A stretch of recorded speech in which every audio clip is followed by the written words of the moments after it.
ಮಧುರ ಅಗ್ರಿಟೆಕ್ಗೆ ರೈತ ಬಾಂಧವರಿಗೆ ಸ್ವಾಗತ. ನಾವು ಈ ಬಿಳಿಸುಳಿ ರೋಗ ಇದೇನಪ್ಪ ಅಂದರೆ ನಾವು ಹಾಸನದಲ್ಲಿ ಇದು ಹೆಚ್ಚಿಗೆ ನಾವು ಮೆಕ್ಕೆಜೋಳದಲ್ಲಿ ನಾವು ಕಾಣ್ತಾ ಇದ್ದೇವೆ. ಈ ಒಂದು ಬಿಳಿಸುಳಿ ರೋಗ ಅಂದರೆ ಇದನ್ನು ಡೌನಿ ಮಿಲ್ಡ್ಯೂ ಅಂತಲೂ ಹೇಳ್ತೇವೆ. ಇದು ಈ ಒಂದು ರೋಗವು ಹಾಸನದ ಒಂದು ಜಿಲ್ಲೆಯಲ್ಲಿ ಹೆಚ್ಚಾಗಿ ನಾವು ಈ ಅರಕಲಗೂಡು ಆಗಿರ್ಬೋದು, ಹೊಳೆನರಸೀಪುರ, ಹಳೇಬೀಡು, ಹಾಗೇ ಭಾಳ ಸುತ್ತಮುತ್ತಲೂ ಈ ಒಂದು ಬಿಳಿಸುಳಿ ರೋಗ ಹೆಚ್ಚಿಗೆ ಆಗ್ತಾ ಇದೆ. ಇದು 3-4 ವರ್ಷದಲ್ಲಿದ್ದ ಇದರ ಒಂದು ಪ್ರಭಾವ ಹೆಚ್ಚಿಗೆ ಆಗಿದೆ. ಇದು ಮೇಜರಾಗಿ ಈ ಬಿಳಿಸುಳಿ ರೋಗ ಹೆಚ್ಚಾಗೋದಕ್ಕೆ ಕಾರಣ ಏನಪ್ಪ ಅಂದರೆ, ನಾವು ಮೆಕ್ಕೆಜೋಳದ ಮೇಲೆ ಮೆಕ್ಕೆಜೋಳ ಅಂದರೆ ಗೋವಿನ ಜೋಳ ನಾವು ಏನು ಬೆಳಿತೀವಿ ಅದನ್ನು ಮತ್ತೆ ಕಂಟಿನ್ಯೂಯಸ್ ಆಗಿ ಬೆಳೀತಾ ಇದ್ದೀವಿ. ಅಂದರೆ ಮುಂಗಾರಲ್ಲೂ ಬೆಳಿತೀವಿ, ಹಿಂಗಾರಲ್ಲೂ ಬೆಳಿತೀವಿ. ಹಾಗಾಗಿ ಇದರ ಒಂದು ರೋಗದ ಒಂದು ಏನಂತೀವಿ, ಸ್ಪೋರ್ಸ್ ಅಂತ ಹೇಳ್ತೀವಿ, ಮೈಟ್ಸ್, ಅದು ಭೂಮಿಯಲ್ಲಿ ಹೆಚ್ಚಿಗೆ ಆಗ್ತಾ ಹೋಗ್ತಾ ಇದೆ. ಹಾಗೆ ಇದು ಎರಡನೇದಾಗಿ ಕ್ಲೈಮೇಟ್ ಅಂತ ಹೇಳ್ತೀವಿ, ಅಂದರೆ ವಾತಾವರಣದ ಒಂದು ಇದರಲ್ಲಿದ್ದನೂ ಬರುತ್ತೆ. ಅಂದರೆ ನಿಮಗೆ ಡ್ರಿಸ್ಲಿಂಗ್ ರೇನ್ ಅಂತ ಹೇಳ್ತೀವಿ, ಅಂದರೆ ತುಂತುರು ಹನಿ ಮಳೆ ಬರ್ತಾ ಇರೋದು. ಹಾಗೆ ಹ್ಯುಮಿಡಿಟಿ ಅಂತ ಹೇಳ್ತೀವಿ, ಅಂದರೆ ನಿಮಗೆ 24ರಿಂದ 26 ಡಿಗ್ರಿ ಸೆಂಟಿಗ್ರೇಡ್ ಇದ್ದು 80%ಗಿಂತ ಹೆಚ್ಚಿಗೆ ಹ್ಯುಮಿಡಿಟಿ ಇದ್ದರೆ ತಾಪಮಾನದಲ್ಲಿ ಇದರ ಒಂದು ಪ್ರಭಾವ ಹೆಚ್ಚಾಗಿರುತ್ತೆ. ಅಂದರೆ ಇದು ಏರ್ಬಾರ್ನ್ ಅಂತ ಹೇಳ್ತೀವಿ, ಇದು ಗಾಳಿಲಿಂದ ಬರ್ತಕ್ಕಂಥದ್ದು. ಹಾಗೆ ಸಾಯಿಲಲ್ಲಿ ಅಂದರೆ ನಾನು ಆಳೇ ಹೇಳಿದ್ನಲ್ವ, ಇದು ಭೂಮಿಯಲ್ಲಿ ಇದ್ಕೊಂಡ್ಬಿಟ್ಟು ಇದು ಹೆಚ್ಚಿಗೆ ಇದು ಎಫೆಕ್ಟ್ ಮಾಡೋ ಚಾನ್ಸಸ್ ಇರುತ್ತೆ. ಹಾಗೆ ಸಾಯಿಲ್ ಬಾರ್ನ್ ಅಂತ ಹೇಳ್ತೀವಿ, ಇದು ಸಾಯಿಲ್ ಬಾರ್ನ್ ಆಗಿರುತ್ತೆ. ಹಾಗೆ ಇನ್ನೂ ಒಂದು ರೀತಿಯಲ್ಲಿ ಏನಪ್ಪ ಅಂದರೆ ಸೀಡ್ ಬಾರ್ನ್ ಆಗಿ ಕೂಡ ಇದು ನಾವು ಕಾಣ್ಬೋದು. ಅಂದರೆ ನಾವು ಬೀಜದಲ್ಲಿ ಕೂಡ ಇದು ಬಂದ್ಬಿಟ್ಟು ಈ ಒಂದು ಬಿಳಿಸುಳಿ ರೋಗದ ಒಂದು ಪ್ರಭಾವ ಹೆಚ್ಚಾಗ್ತಾ ಇದೆ. ಈಗ ನಾವು ರೈತರಲ್ಲಿ ಕೇಳ್ಕೊಳೋದೇನಪ್ಪ ಅಂದರೆ, ಒಂದು ನೀವು ಕ್ರಾಪ್ ರೊಟೇಷನ್ ಮಾಡಿ, ಅಂದರೆ ಈ ಬೆಳೆ ಪರಿವರ್ತನೆ ಮಾಡಬೇಕು. ಇಲ್ಲ ನಾವು ಇದನ್ನು ಮಾಡಲೇಬೇಕಪ್ಪ ಅಂದರೆ ನೀವು ಸರಿಯಾದ ಸಮಯದಲ್ಲಿ ರಾಸಾಯನಿಕಗಳನ್ನ ಉಪಯೋಗಿಸ್ಕೋಬೇಕಾಗತ್ತೆ. ಈಗ ನೀವು ನೋಡ್ತಾ ಇರ್ಬೋದು, ಏನು ಮಾಡಬೇಕಪ್ಪ ಅಂದರೆ ಸೀಡ್ ಬಾರ್ನ್ ಅಂತ ಹೇಳ್ತೀವಿ. ಸೀಡ್ ಬಾರ್ನ್ ಅಂದರೆ ನೀವು ಬೀಜವನ್ನು ಬೀಜೋಪಚಾರ ಮಾಡಬೇಕಾಗತ್ತೆ. ಯಾವ ರೀತಿಯಾಗಿ ಬೀಜೋಪಚಾರ ಮಾಡಬೇಕಪ್ಪ ಅಂದರೆ, ನೀವು ಮೆಟ್ಲಾಕ್ಸಿಲ್ 35% WS ಅಂತ ಬರುತ್ತೆ. ಇದು ನಿಮಗೆ ಒಂದು KGಗೆ 6 ಗ್ರಾಮ್ ಅಂತೆ. ಅಂದರೆ ನಿಮಗೆ ಒಂದು ಪ್ಯಾಕೆಟ್ ಬಂದು 4 kg ಇರುತ್ತೆ. ಅದಕ್ಕೆ ನಿಮಗೆ ಹೆಚ್ಚು ಕಡಿಮೆ 25 ಗ್ರಾಮ್ನ ನೀವು ಸ್ಲರಿ ಥರ ಟ್ರೀಟ್ಮೆಂಟ್ ಮಾಡಿಬಿಡ್ಬಿಟ್ಟು ಒಂದು ಅರ್ಧ ತಾಸು ಆದಮೇಲೆ ಇದನ್ನು ಬಿತ್ತನೆ ಮಾಡ್ಬೋದು. 1 ಎಕರೆ ಪ್ರದೇಶದ ಇದೇನೋ ಇದ್ದರೆ ಇದು ಸೀಡ್ ಬಾರ್ನ್ನ ನಾವು ಕಂಟ್ರೋಲ್ ಮಾಡ್ಬೋದು. ಅಥವಾ ನೀವು ರೆಡೋಮಿಲ್ ಗೋಲ್ಡ್ ಅಂತ ಇದೆ, ಟಾಟಾ ಮಾಸ್ಟರ್ ಅಂತ ಇದೆ. ಇದರಲ್ಲಿ ಮೆಟ್ಲಾಕ್ಸಿಲ್ 8% ಪ್ಲಸ್ ಮ್ಯಾಂಕೋಸಬ್ 64% ಇರುತ್ತೆ. ಇದನ್ನು ನೀವು 10 ಗ್ರಾಮ್ 1 ಲೀಟ್ರ್ ನೀರಲ್ಲಿ ಉಪಯೋಗಿಸ್ಬಿಟ್ಟು 10 ಗ್ರಾಮ್ 1 kgಗೆ, ಅಂದರೆ ನಿಮಗೆ 4 kgಗೆ ಒಂದು 40ರಿಂದ 50 ಗ್ರಾಮ್ನ ಸ್ಲರಿ ಥರ ಮಾಡ್ಕೊಂಬಿಟ್ಟು ಟ್ರೀಟ್ಮೆಂಟ್ ಮಾಡಿ ಒಂದು ಅರ್ಧ ಗಂಟೆ ಆದಮೇಲೆ ಇದನ್ನು ಬೀಜೋಪಚಾರ ಮಾಡಿರ್ತೀವಲ್ಲ, ಇದನ್ನ ಬಿತ್ತನೆ ಮಾಡಬೇಕಾಗತ್ತೆ.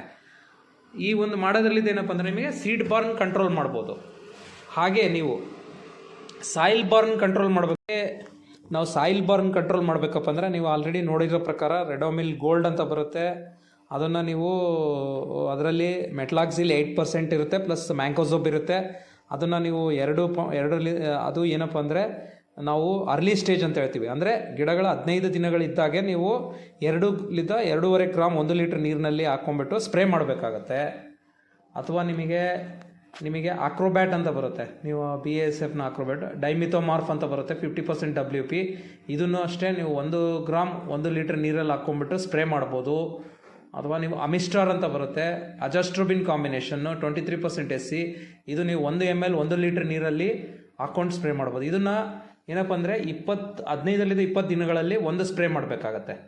ಇದಾದಮೇಲೆ ನೀವು ಎರಡನೇ ಸ್ಪ್ರೇ ಆಗಿ ನೀವು ಫಾಸ್ಟೈಲ್ ಅಂತ ಬರುತ್ತೆ, ಬೇರ್ ಕಂಪ್ನಿದು. ಅದನ್ನು 2 ಗ್ರಾಮ್ 1 ಲೀಟ್ರ್ ನೀರಲ್ಲಿ 20ರಿಂದ 25 ದಿನಕ್ಕೂ ಒಂದು ಸ್ಪ್ರೇ ಮಾಡಬೇಕಾಗತ್ತೆ. ಅಥವಾ ಮ್ಯಾಕ್ಸಿಮಾ ಅಂತ ಬರುತ್ತೆ, UPL ಕಂಪನಿದು,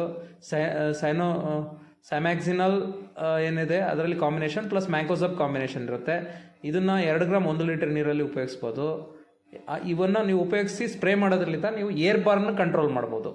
ಈಗ ನಾವು ಹೇಳಿದಪ್ಪ ಅಂದರೆ ಸಾಯಿಲ್ ಬಾರ್ನ್ ಅಂತ ಹೇಳ್ತೀವಿ. ಅಂದರೆ ಈಗ ನೀವು ಸೀಡ್ ಬಾರ್ನ್ ಆಯಿತು, ಸಾಯಿಲ್ ಬಾರ್ನ್, ಈಗ ಇದು ಏರ್ ಬಾರ್ನ್ ಆಯಿತು. ಸಾಯಿಲ್ ಬಾರ್ನ್ನ ನೀವು ಕಂಟ್ರೋಲ್ ಮಾಡಬೇಕಪ್ಪ ಅಂದರೆ ನೀವು ಭೂಮಿಯಲ್ಲಿ ಕೂಡ ನಾವು ಏನೀಗ ಫರ್ಟಿಲೈಸರ್ ಕೊಡ್ತಾ ಇದ್ದೇವೆ, ಅಂದರೆ 15-20 ದಿನ ನಾವು ಕುಂಟೆ ಹೊಡೆದಾದ್ಮೇಲೆ ಈ ಕಳೆ ಎಲ್ಲ ಅರ್ಬಿಸೈಡ್ಸ್ನ ನಾವು ಅಥವಾ ಇದನ್ನು ಸ್ಪ್ರೇ ಮಾಡಿದ್ದಾದಮೇಲೆ ಕುಂಟೆ ಹೊಡೆದಾದ್ಮೇಲೆ ನಾವು ಏನಂದರೆ ಗೊಬ್ಬರ ಕೊಡ್ತೀವಲ್ವ, ಮೇಲ್ಗೊಬ್ಬರವಾಗಿ ಕೊಡ್ತಕ್ಕಂಥ ಗೊಬ್ಬರದ ಜೊತೆಗೆ, ಅಂದರೆ ಈಗ ನೀವು ಯೂರಿಯಾ ಕೊಡ್ತೀರ, 1 ಬ್ಯಾಗ್ ಯೂರಿಯಾ, ಒಂದು ಅರ್ಧ ಬ್ಯಾಗ್ ಪೊಟ್ಯಾಶು ಅಂದರೆ ಮ್ಯೂರೇಟ್ ಆಫ್ ಪೊಟ್ಯಾಶು, ಆಮೇಲೆ ಅದ್ರ ಜೊತೆಗೆ ಮಧುರ ಆಗ್ರಿಟೆಕ್ನ ಅವತಾರ್ ಅಂತ ಬರುತ್ತೆ, ಅದರಲ್ಲಿ ಥೈಮೆಥೆಕ್ಸಿಯಮ್ ಏನಿರುತ್ತೆ 0.5% ಪ್ಲಸ್ ಕ್ಲೋರಿತ್ರಿಪ್ರಿನಾಲ್ 1% ಇರುತ್ತೆ. ಅದನ್ನು ನಾವು 4 kg ಒಂದು ಪ್ಯಾಕೆಟ್, ಇವು ಮೂರನ್ನು ಮಿಕ್ಸ್ ಮಾಡಿಬಿಟ್ಟು ಅದರ ಜೊತೆಗೆ ನೀವು ಬ್ಲೂ ಕಾಪರ್ ಅಂತ ಬರುತ್ತೆ, ಅಂದರೆ ನಿಮಗೆ ಕಾಪರ್ ಆಕ್ಸಿಕ್ಲೋರೈಡ್ 50% WP ಬರುತ್ತೆ, ಅದನ್ನು ಅರ್ಧ kg ಮಿಕ್ಸ್ ಮಾಡಿಕೊಂಡು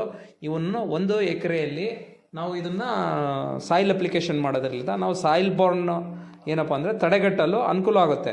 ನಾವು ಹೇಳ್ದಂಗೆ ನಿಮಗೆ ಸೀಡ್ ಬಾರ್ನ್ ಆಗಿರ್ಬೋದು, ಏರ್ ಬಾರ್ನ್ ಅಂದರೆ ಗಾಳಿಯಲ್ಲಿ ಬರ್ತಕ್ಕಂಥದ್ದನ್ನು ನಾವು ಕಂಟ್ರೋಲ್ ಮಾಡ್ಕೋಬೇಕು, ಹಾಗೆ ಸಾಯಿಲಲ್ಲಿ ಬರ್ತಕ್ಕಂಥದ್ದನ್ನ ನಾವು ಕಂಟ್ರೋಲ್ ಮಾಡೋದ್ರಲ್ಲಿದ್ದ ಈ ಒಂದು ರೋಗವನ್ನು ನಾವು 30 ದಿನಗಳ ಒಳಗಡೆ, 30ರಿಂದ 40 ದಿನಗಳ ಒಳಗಡೆ ಇದನ್ನು ರಾಸಾಯನಿಕ ಅಂದರೆ ಸಿಂಪರಣೆ, ಫಂಗಿಸೈಡ್ನ ಸಿಂಪರಣೆಯಲ್ಲಿದ್ದ ನಾವು ಇದನ್ನ ಕಡಿಮೆ ಮಾಡ್ಕೋಬೋದು.